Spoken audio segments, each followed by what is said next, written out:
How to set due date reminders with automation in Monday.com. Hey guys, welcome back to my channel. In this video, I'm going to show you step by step how to set due date reminders in Monday.com with automation. So if you don't know it, Monday.com is a project management tool that lets you have a workspace so that you can manage all your data, all your tasks, all your details and others.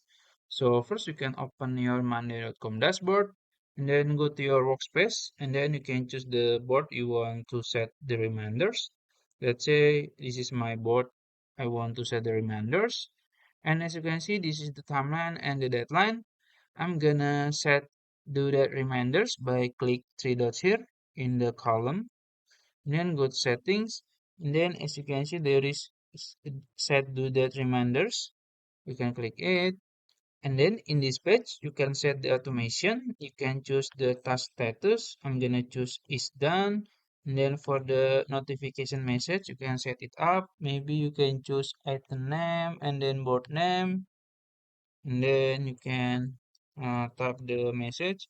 The task is done, maybe like this, and then click done.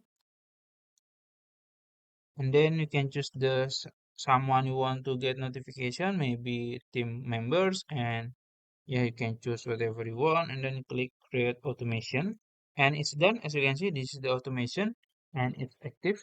So if you think this video helpful, please like this video and subscribe to my channel. Thank you.